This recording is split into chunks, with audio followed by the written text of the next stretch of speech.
बिस्मिल्लाहिर्रहमानिर्रहीम। अस्सलाम वालेकुम व्यूवर्स, मैं हूं एडवोकेट एहसन कुरैशी। आज हम डिस्कस करेंगे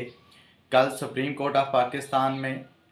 फुल कोर्ट रेफरेंस हुआ। उस फुल कोर्ट रेफरेंस में क्या जस्टिस मंसूर अली शाह साहब ने शिरकत की या नहीं की,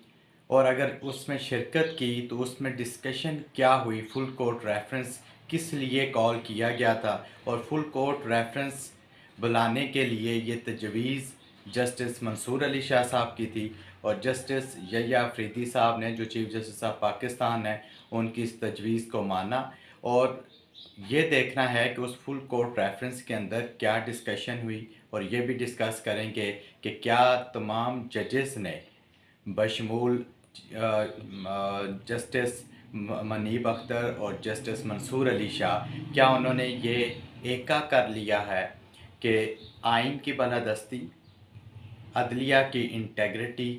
को बहाल करना है, और उसकी खातर किसी किस्म की भी जो रुकावट है उससे, या किसी किस्म का भी जो रुखना अंदाज़ी है किसी शख्स की भी, वो बर्दाश्त नहीं की जाएगी। इस हवाले से हम देखेंगे कि जस्टिस यहिया अफरीदी साहब का जो किरदार है, और जस्टिस मंसूर अली शाह और जस्टिस मनीब अख्तर जो सीनियर तरीन जजेज़ हैं इस वक्त, उनका क्या किरदार रहा है। क्या जस्टिस मंसूर अली शाह साहब और जस्टिस मनीब के अलावा दीगर जजेस जो काजी फ़ाइज़ ईसा साहब के करीबी साथी समझे जाते हैं, क्या उन्होंने इनकार कर दिया है आइनी बेंचेस में बैठने से?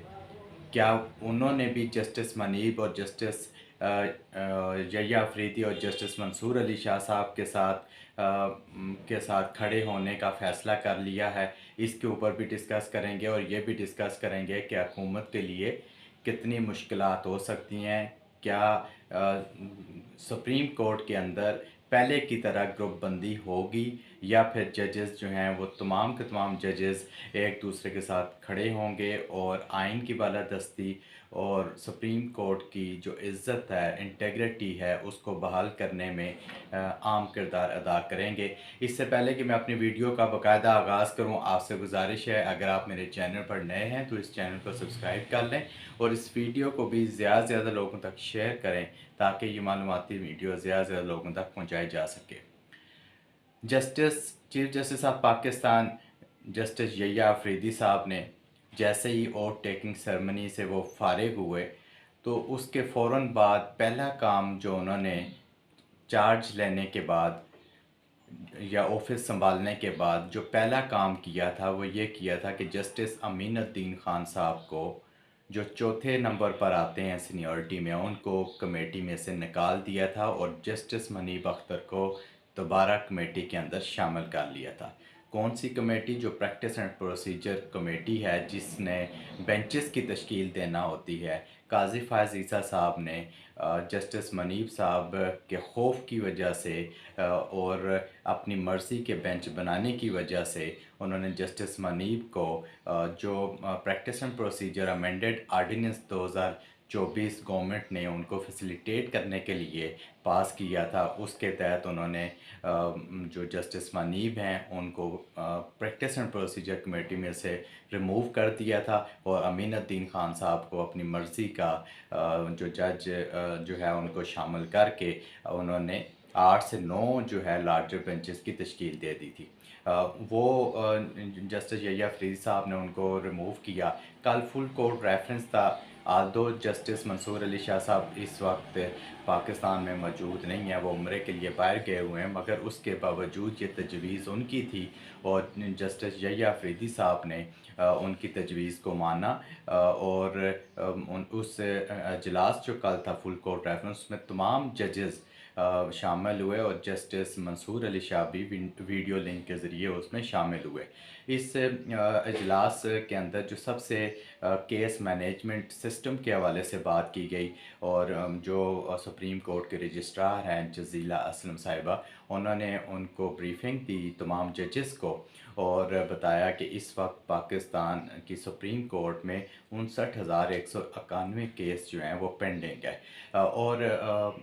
उन केसेस के हवाले से कि इनको कैसे मैनेज किया जाए, ये बोझ कैसे कम किया जाए, परफॉर्मेंस जजेस की किस तरह बेहतर बनाई जा सकती है और केसेस को किस तरह निपटाया जा सकता है, इसके ऊपर एक डिटेल डिस्कशन हुई। और उस वाले से जो जस्टिस मंसूर अली शाह साहब का जो केस मैनेजमेंट सिस्टम उन्होंने मुतारफ़ करवाया था 2023 में, जब 2023 में जब उन्होंने करवाया, जब वो लाहौर हाई कोर्ट में बतौर चीफ़ जस्टिस थे, तो उस वक्त बड़ी असलाहत उन्होंने की थी जस्टिस मंसूर अली शाह साहब ने, जिसमें केस मैनेजमेंट सिस्टम के ज़रिए उन्होंने सिस्टमेटिक कर दिया था, तमाम सिस्टम को ऑनलाइन कर दिया था। और उसके अलावा भी बड़ी असलाहत की थी, जिसमें 8 से 10 जजेस को उन्होंने मुअत्तल कर दिया था। उनके ही उसी फार्मूले को अपनाते हुए सुप्रीम कोर्ट में कल डिस्कशन हुई और उस पर ये डिसाइड किया गया कि उसी सिस्टम को यहाँ भी मुतारफ़ करवाया जाएगा जो जस्टिस मंसूर अली शाह साहब का था। और इसके लिए उन्होंने कहा कि हर पहले 1 महीने बाद परफॉर्मेंस को जांचा जाएगा, उसके बाद जो है वो 3 महीने बाद इजलास होगा फुल कोर्ट रेफरेंस, उसमें परफॉर्मेंस देखी जाएगी और उससे जो तरीक़ाकार वज़े किया जा रहा है केस को निपटाने के हवाले से, वो भी कारकर्दगी को देखा जाएगा फिर 6 महीने बाद। सो इनिशियल कल के इजलास में डिसाइड हुआ कि 1 महीने का प्लान देते हैं। उसमें अब दोबारा इजलास 2 दिसंबर तक मुलतवी हुआ है, 2 दिसंबर दोबारा फुल कोर्ट रेफरेंस होगा। अब मौजूदा जो सूरत हाल लग रही है, कोई अगर इस गलतफहमी में है कि जस्टिस यहिया अफरीदी साहब जो हैं वो बाइस्ड होकर फ़ैसले करेंगे, मैंने पहले भी कहा कि वो एक मेरिट पर चलने वाले इंसान है और वो तमाम जजेस को साथ लेकर चलेंगे। और ये भी अब ख़दशा है कि जस्टिस मंसूर अली शाह और जस्टिस मनीब को इग्नोर करके जो दीगर काजी फ़ायज़ ईसा साहब के जजेस हैं, वो गवर्नमेंट को ये कहें कि आइनी बेंचेस में उन्हीं को बैठाया जाए जो सीनियर तरीन जजेस हैं। शायद वो इनकार कर दें आइनी बेंचेस में बैठने से। सो इस वक्त जजेस ने यह तय कर लिया है, जो बज़ाहिर नज़र आ रहा है कि वो आइन की बालादस्ती और कानून की बालादस्ती और अदलिया की आज़ादी के लिए, अदलिया की इज़्ज़त को बहाल करने के लिए सब इकट्ठे हैं और वो मेरिट पर फ़ैसले करेंगे। Thank you.